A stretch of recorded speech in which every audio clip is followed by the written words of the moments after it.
నమస్తే, welcome to వీటెన్ news. ముందుగా headlines.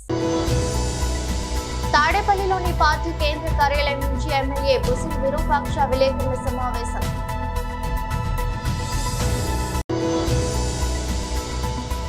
Nandinagar నివాసంలో మీడియాతో మాట్లాడిన BRS working president KTR. BJP రాష్ట్ర కార్యాలయంలో కిసాన్ మోర్చా రాష్ట్ర అధ్యక్షులు శ్రీ కె శ్రీధర్ రెడ్డి విలేకరుల సమావేశం. నాంపల్లిలోని బీజేపీ పార్టీ కార్యాలయంలో ప్రెస్ మరియు మీడియాతో మాట్లాడుతున్న ఎంపీ ఈటెల రాజేందర్.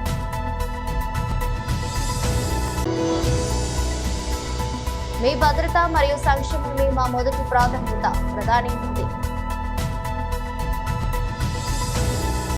తాడేపల్లిలోని పార్టీ కేంద్ర కార్యాలయం నుంచి ఎమ్మెల్యే బుసిన్ విరూపాక్ష విలేకరుల సమావేశం నిర్వహించారు.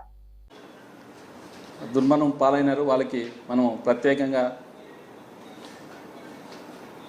మనము దిగ్భ్రాంతి చెందాలి. ఎందుకంటే మనం ఫస్ట్ అదేవిధంగా 45 మంది 50 మంది దాకా గాయాలు తగిలినాయి. వాళ్ళు కానీ మన తిరుపతి వెంకటేశ్వర స్వామి వాళ్ళని కానీ దయ ఉంచి వాళ్ళని కానీ త్వరగా కోలుకునే విధంగా, ఎందుకంటే వెంకన్న స్వామి అంటే ప్రపంచ దేశంలోనూ పెద్ద నమ్మకం ఉంది. అలాంటి దగ్గర ఈ దుర్ఘటన జరిగింది. ఎందుకంటే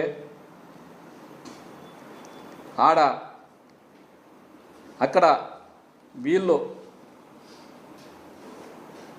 పోలీస్ డిపార్ట్మెంట్కి టీటీడీ వాళ్ళకి సంయుక్త లేకనే ఈరోజు ఇంత ఘటన జరిగింది.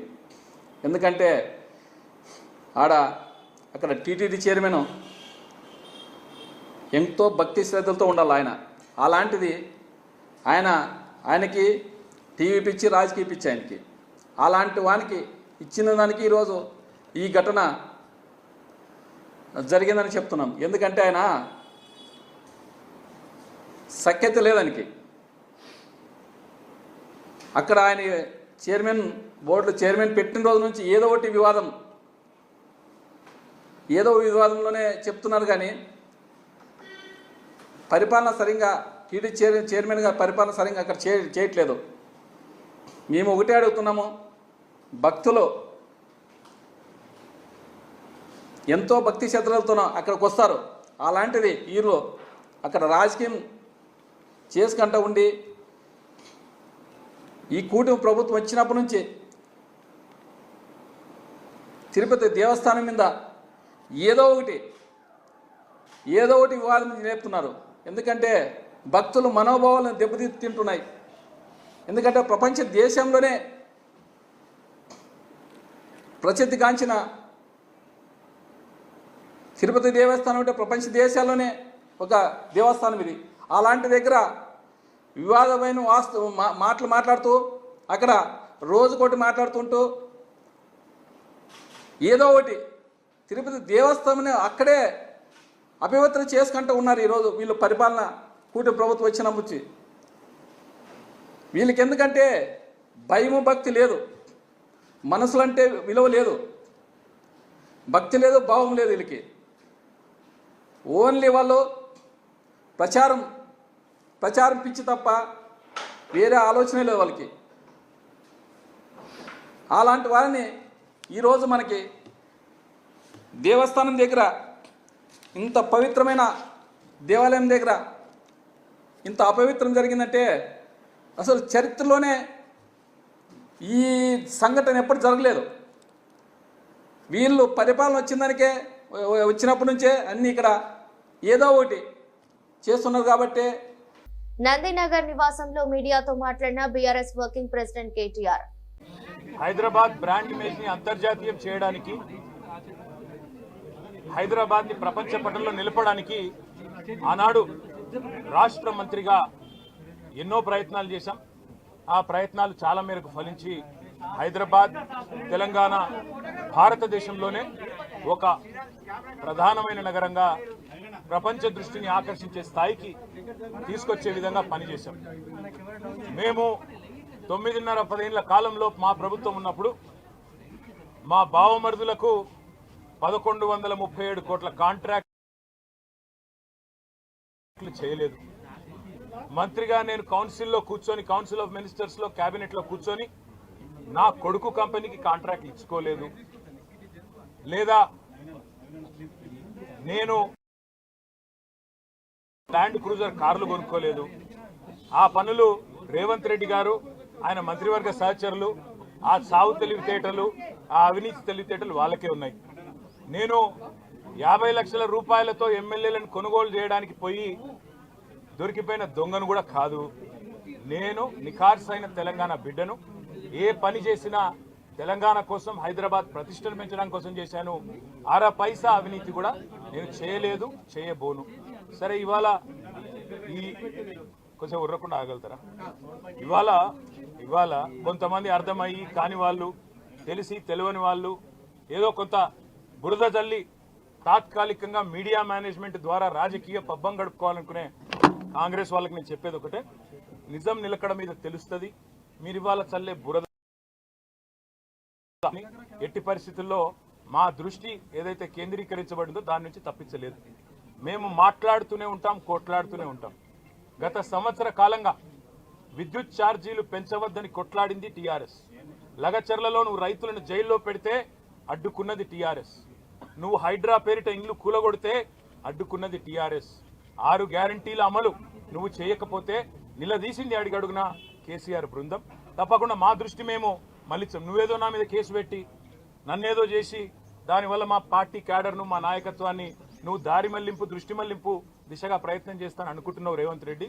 అది నీ వల్ల కాదు. ముమ్మాటికి నువ్విచ్చిన 420 హామీలు ప్రశ్నిస్తూనే ఉంటాం. నువ్వు ఎన్ని కేసులు పెట్టినా, ఇది కాదు ఇంకో 100 పెట్టుకో, ఇంకో 1000 పెట్టుకో, ఎదుర్కొంటాం. న్యాయస్థానాల మీద, ఈ దేశంలోని చట్టాల మీద, భారత రాజ్యాంగం మీద మాకు సంపూర్ణమైన గౌరవం, సంపూర్ణమైన విశ్వాసం ఉంది. నువ్వు ఏ ప్రశ్నలన్నా అడుగు, సమాధానం మా కాడ ఉంది. ఎందుకంటే మేము నిజాయితీగా ఉన్నాం. నీలాగా లుచ్చా పనులు చేయలేదు, నీలాగా తుచ్చపు పనులు చేయలేదు, చేయబోము. నికార్సైన తెలంగాణ బిడ్డగా, కేసీఆర్ గారి రక్తం పంచుకొని పుట్టిన కేసీఆర్ కొడుకుగా చెప్తా ఉన్నా, తెలంగాణ కోసం అవసరమైతే చస్తాను తప్ప ఎట్టి పరిస్థితుల్లో ఇట్లాంటి లుచ్చగాళ్ల ముందు మాత్రం తల వంచను. తప్పకుండా కొట్లాడుతూనే ఉంటా, పోరాడుతూనే ఉంటా. తెలంగాణ జయించేదాకా, ఈ కాంగ్రెస్ కబంధ హస్తాల్లోంచి తెలంగాణ బయటకు వచ్చేదాకా కొట్లాడుతూనే ఉంటాను, ప్రతిజ్ఞ చేస్తా ఉన్నా. Thank you. బీజేపీ రాష్ట్ర కార్యాలయంలో కిసాన్ మోర్చా రాష్ట్ర అధ్యక్షులు శ్రీ కె శ్రీధర్ రెడ్డి విలేకరుల సమావేశం నిర్వహించారు. మీడియా మిత్రులందరికీ కూడా ఆంగ్ల నూతన సంవత్సర శుభాకాంక్షలు, ముందస్తు సంక్రాంతి శుభాకాంక్షలను కిసాన్ మోర్చా పక్షాన తెలియజేస్తా ఉన్నా. ముఖ్యంగా రైతులకు సంబంధించి అనేక హామీలు ఇచ్చి అధికారంలోకి వచ్చినటువంటి కాంగ్రెస్ ప్రభుత్వం ఎన్నికలలో ఇచ్చినటువంటి మేనిఫెస్టోలో ఇచ్చినటువంటి అన్ని వాగ్దానాలను విస్మరించి రైతు వ్యతిరేక విధానాలను అవలంబిస్తున్న నేపథ్యంలో భారతీయ జనతా పార్టీ కిసాన్ మోర్చా ఆధ్వర్యంలో ఈ ప్రభుత్వానికి, మరి నిద్రపోతున్నటువంటి ప్రభుత్వాన్ని మేల్కొల్పేటందుకు రైతుల పక్షాన ఈ ప్రభుత్వం చేస్తున్నటువంటి నిర్లక్ష్యాన్ని ప్రశ్నిస్తూ తెలంగాణ వ్యాప్తంగా అన్ని మండల కేంద్రాలలో, జిల్లా కేంద్రాలలో రైతులకు ఏవైతే హామీలు ఇచ్చిర్రో అవన్నీ కూడా వెంటనే అమలు చేయాలని రైతులతో కలిసి విజ్ఞాపన పత్రాలు, మెమరాండంలు ఇవ్వాలని చెప్పి భారతీయ జనతా పార్టీ కిసాన్ మోర్చా నిర్ణయించినటువంటి నేపథ్యంలో మీ ద్వారా ఈ యొక్క ప్రభుత్వానికి మరి ప్రెస్ మీట్ ద్వారా ఒక సందేశాన్ని పంపాలనేటువంటి ఉద్దేశంతో అలా ఈ యొక్క పత్రికా విలేకరులు మరియు ఎలక్ట్రానిక్ మీడియా సమావేశాన్ని ఏర్పాటు చేయడం జరిగింది. మనందరికీ తెలుసు, ప్రధానంగా అధికారంలోకి రాగానే కేసీఆర్ పాలనలో మరి రైతు బంధు ఏదైతే 10,000 ఇస్తున్నారో దాన్ని 15,000 చేస్తున్నామని, సమగ్ర పంటల బీమా ఈ రాష్ట్రంలో అమలు చేస్తామని, అదేవిధంగా ఏదైతే 2 లక్షల రూపాయల వరకు వ్యవసాయ రుణం ఏదైతే తెచ్చుకున్నారో రైతులు అందరికీ కూడా ఎటువంటి ఆంక్షలు లేకుండా బేషరతుగా మాఫీ చేస్తామని చెప్పి అనేకమైనటువంటి వాగ్దానాలు చేసింది రేవంత్ రెడ్డి గారి సర్కార్. కానీ అధికారంలోకి వచ్చిన తర్వాత లెక్కలు చూస్తే 13 నెలల తర్వాత చూస్తే ఇవాళ పూర్తి స్థాయిలో మోసపోయింది ఎవరైతే తెలంగాణ ఉన్నటువంటి రైతాంగమే అనేటువంటి విషయాన్ని మనం గమనించాల్సినటువంటి అవసరం ఉంది. ఈరోజు 4 విడతలలో మేము రుణమాఫీ చేశాము, సమగ్రంగా రుణమాఫీ చేశామని చెప్పి 22 లక్షల మంది మాత్రమే ఇలా రైతు రుణమాఫీ పొందిర్రని చెప్పి అధికారికంగా లెక్కలు చెప్తా ఉన్నాయి. నాంపల్లిలోని బీజేపీ పార్టీ కార్యాలయంలో ప్రెస్ మరియు మీడియాతో మాట్లాడుతున్న ఎంపీ ఈటెల రాజేందర్ ఇంకొక పార్టీ ఆఫీస్ మీద దాడి చేసిన సందర్భం లేదు.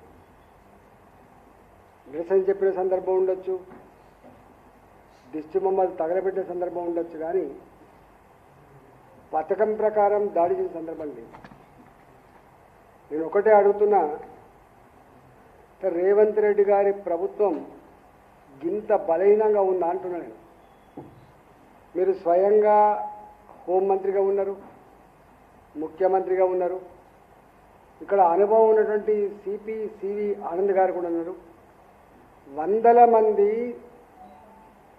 కర్రలతో రాళ్లతో పథకం ప్రకారం 2 వైపుల నుంచి మళ్ళీ అటు ఇటు పారిపోకుండా ఉండేటువంటి దుర్మార్గమైన ఆలోచనతోటి మీరు దాడి చేసిందంటే అంటే మా భారతీయ జనతా పార్టీ కార్యకర్తల రక్తాన్ని కళ్ళ చూసే నీచానికి ఒడిగట్టడం కాదా అని చెప్పి అడుగుతున్నాను.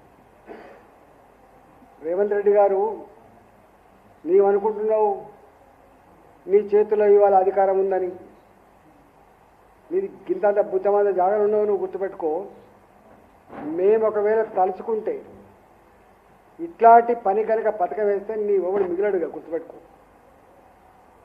స్వతంత్ర సంగ్రామం నుంచి మొదలుపెట్టి ఈనాటి వరకు వెరవకుండా దడవకుండా దేశ రక్షణలో వేలాది మంది రక్తతర్పణం చేసిన, ప్రాణాలు అర్పించినటువంటి వారసత్వాన్ని నిలయం భారతీయ జనతా పార్టీ అనే విషయం మీరు మర్చిపోతున్నారు. ఇంతకుముందు మావోలు చెప్పినట్టుగా కిరాయాలతోటి చేయాల్సిన అక్కర్లేదు. మేము నిజంగా చేయదలుచుకుంటే తుక్కు అయిపోతారు, మీరు గుర్తుపెట్టుకోండి. నేను ఒకటే, ఒకవేళ నీ ఇంటెలిజెన్స్ వ్యవస్థ విఫలమైందా లేదా నీవే పథకం ప్రకారం పని చేయించినవా, దీని మీద ప్రజలకు జవాబు చెప్పాల్సిన అక్కడ ఉందని, అప్పటి వరకు నిన్ను వదిలిపెట్టే ప్రసక్తి లేదని చెప్పి నేను హెచ్చరిస్తా ఉన్నాను. రెండవది, గతంలో అనేక 10 సంవత్సరాల కాలం పాటు మాటల పరమైనటువంటి, సిద్ధాంతపరమైనటువంటి, పనులపరమైనటువంటి చర్చ జరుగుతూ ఉంటుంది, విమర్శలు జరుగుతూ ఉంటాయి. స్వయంగా నరేంద్ర మోడీ గారు చాలా సందర్భాల్లో ఒక మాట అన్నారు, ఇవాళ నన్ను తిట్టినన్ని తిట్లు దేశ చరిత్రలో ఎవరు పడకపోవచ్చు, నేను పడ్డన్ని తిట్లు ఎవరు పడకపోవచ్చు, మీ తిట్లే నాకు నిజమైన ఆశీర్వాదాలు, మీ తిట్లే నేను డైజెస్ట్ చేసుకొని మరింత శక్తివంతనవుతున్నా, మీ తిట్లకు సమాధానం, మీ తిట్లకు జవాబు, నా దేశాన్ని మరింత పురోగమింప చేయడమే నా ఎజెండా అని చెప్పి ప్రకటించిన నాయకుడు మోడీ గారు. మ్యాచ్యూరిటీ లెవెల్స్ అంటే గట్టుంటాయి, పరిపక్వత ఉన్న నాయక నాయకుడు అంటే గట్టుంటాడు.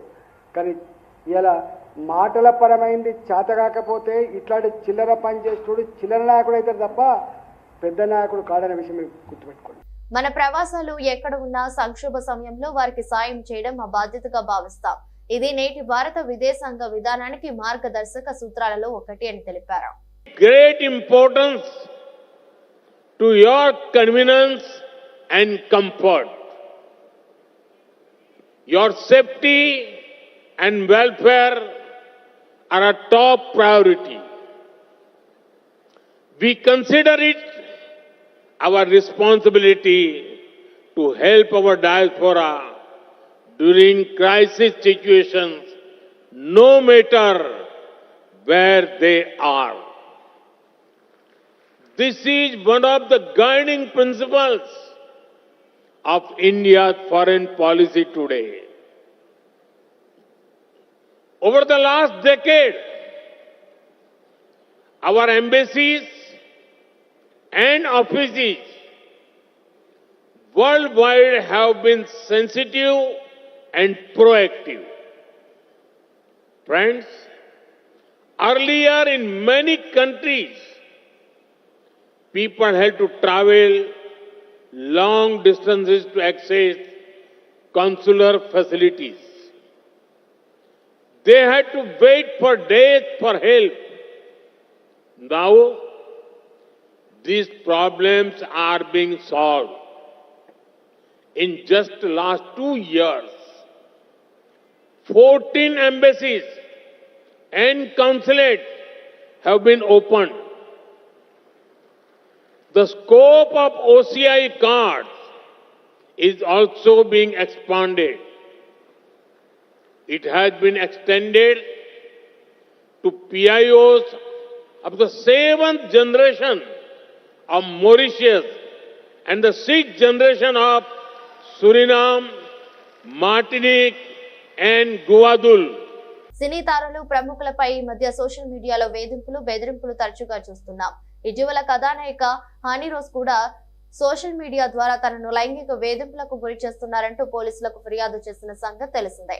ఇప్పుడు ఈ జాబితాలో కథానాయిక నిధి అగర్వాల్ కూడా చేరారు. సోషల్ మీడియా ద్వారా తనను ఇబ్బందికి గురి చేస్తూ వేధిస్తున్న వ్యక్తిపై సైబర్ క్రైమ్ లో నిధి ఫిర్యాదు చేశారు.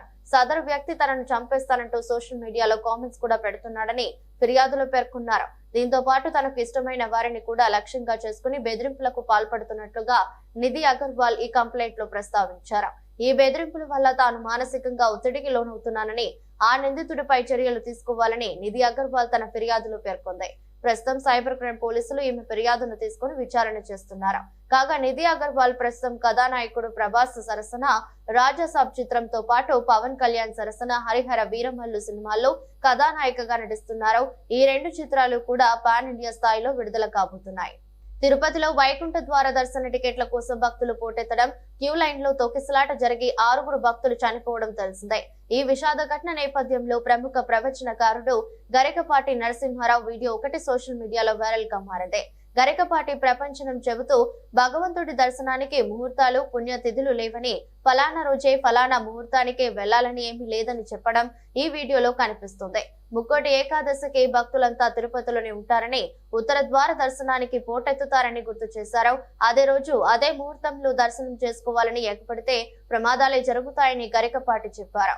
ముక్కోటి ఏకాదశికి ఆలయాలకు పోటెత్తడం సరికాదని, ఆ మరుసటి రోజు లేదా 2-3 రోజులు ఆగి వెళ్లడం వల్ల ఎలాంటి దోషం లేదని గరికపాటి చెప్పారు. ఆలస్యంగా వచ్చావని దేవుడు ఏమి శపించడని అన్నారు. మనసు నిండా మట్టి నింపుకుని ఆ రోజే చూడాలి, ఏదేమైనా వెళ్లాలని అనుకోవడం పిచ్చితనమని అన్నారు. పుణ్యక్షేత్రాలు, తీర్థాలు, తిథులు ఇవేవి ముఖ్యం కావని చెప్పుకొచ్చారు. శరీరాన్ని మించిన క్షేత్రం, మనస్సును మించిన తీర్థం లేవు. సత్ప్రవర్తన కలిగి ఉంటే నీకు నువ్వే ఓ పుణ్యక్షేత్రం, నీకు నువ్వే ఓ పుణ్య తీర్థం అని గరికపాటి పేర్కొన్నారు. వైకుంఠ ద్వార సర్వదర్శనం టోకెన్ల జారీ నేపథ్యంలో జరిగిన తోపులాటపై టీటీడీ చైర్మన్ బిఆర్ నాయుడు స్పందించారు. తిరుపతిలో ఇలాంటి ఘటనలు ఎప్పుడూ జరగలేదన్నారు. టోకెన్లు జారీ చేసి ఒక సెంటర్ లో డీఎస్పీ గేట్లు తెరిచారు. దీంతో తొక్కిసలాట జరిగింది. మొత్తం 6 భక్తులు చనిపోయినట్లు వార్తలు వస్తున్నాయి. ఇప్పటి వరకు మృతుల్లో ఒకరిని మాత్రమే గుర్తించాం. మృతుల కుటుంబాలకు గురువారం పరిహారం ప్రకటిస్తానని సీఎం తెలిపారని బిఆర్ నాయుడు వెల్లడించారు. ఇవన్నీ ప్రిడిక్ట్ చేయాలి, నాకు క్లియర్ గా లోపం కనిపిస్తుంది. మీరు చాలా ఈజీగా తీసుకున్నారు, మీరు ఎందుకు ఈ విధంగా చేశారనేటువంటి కూడా వ్యక్తం చేశారు ఆయన. సో రేపు సీఎం గారు వస్తారు కాబట్టి ప్రెస్ మీట్ కూడా ఉంటుంది. ఇంకా రేపే సీఎం గారే వీటన్నిటికీ అడ్రస్ చేస్తాడని అనుకుంటున్నాను. కదా చేసేదంతా కూడా అధికారులే కదా, ఇంకెవరికి బాధ్యత ఉంటుంది. ముందర రోజు నిన్న కూడా నేను మీటింగ్ కాల్ఫర్ చేశాను అధికారులతో. ఏం చేస్తున్నారు ఏంటి నేను అడగటం కూడా జరిగింది. చాలా ఈజీగా తీసుకోవద్దండి మీరు, నాకు ఇన్ఫర్మేషన్ ఉంది గొడవలు జరుగుతాయేమో అని. అందుకని నేను ఈరోజు మార్నింగ్ కూడా ప్రెస్ మీట్లో అదే చెప్పాను.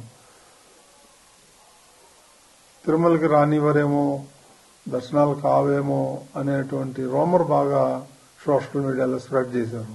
అందుకే నేను మార్నింగ్ కూడా దాన్ని ఖండించాను. నేను మీ అందరి ముందరే అలాంటిది ఎవరు ఉండదు, ఎవరైనా రావచ్చు తిరుమలకి, దర్శనంకు మాత్రం టోకన్లు ఉండాలి తప్ప తిరుమలకి రావద్దని ఎవరు అనలేదు. ఎవరైనా రావచ్చు అని పొద్దున్నే నేను స్టేట్మెంట్ కూడా ఇచ్చాను. నాకు తెలుసు ఏ గొడవ అవుతుందేమో అనే నాలో అనుమానం ఉంది. నేను అధికారుల దగ్గర కూడా వ్యక్తం చేశాను. ఎస్పీ దగ్గర కూడా నేను టెంపుల్లో కనిపిస్తే చెప్పాను, మీరు ఆషామాషిగా తీసుకోవద్దండి, దీన్ని జాగ్రత్తగా చేయండి. అప్పుడు అన్నారు వాళ్ళు 5,000 మంది పోలీసులను పెడుతున్నామండి, మేము చూసుకుంటామండి, అది ఇది అని అన్నారు నాతో. ఇది దురదృష్టకరం. ఇప్పుడు ఎవరిని మనం నిందించలేము, ఒకలా ఇద్దరా అనేది. ఈ పొరపాటు జరిగిపోయింది, మరి దానికి చింతించడం తప్ప మనం చేసేదేం లేదు ఈ టైంలో. ఇప్పుడు కుట్రేమి ఉండవు అండి దీంట్లో, ఎందుకు ఉంటాయి కుట్రలు కానీ అవన్నీ అబద్ధాలు. ఇది యాక్సిడెంట్, ఎవరు కావాలని ఎవరు చేయరు. It is an purely accident.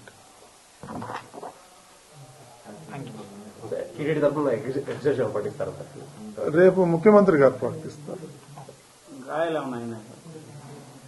కొంతమంది ఉన్నారు, ఇంకో 20-25 మంది క్యాజువాలిటీ అడ్మిట్ అయ్యారు. రుయా హాస్పిటల్లో కొంతమంది, సిమ్స్ లో కొంతమంది ఉన్నారు. చూడాలి, నేను కూడా వెళ్తాను, వెళ్ళి చూసేసి వస్తాను. అక్కడ బాగా టెన్షన్గా ఉంది. అందరూ ఉన్నారు, యంత్రాంగం, జిల్లా యంత్రాంగం అంతా అక్కడే ఉంది.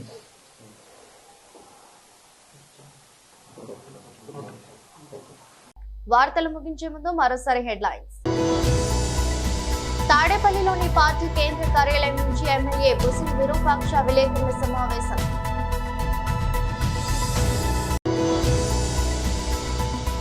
నందినగర్ నివాసంలో మీడియాతో మాట్లాడిన BRS working president KTR. BJP రాష్ట్ర కార్యాలయంలో కిసాన్ మోర్చా రాష్ట్ర అధ్యక్షులు శ్రీ కె శ్రీధర్ రెడ్డి విలేకరుల సమావేశం. నాంపల్లిలోని బీజేపీ పార్టీ కార్యాలయంలో ప్రెస్ మరియు మీడియాతో మాట్లాడుతున్న ఎంపీ ఈటెల రాజేందర్.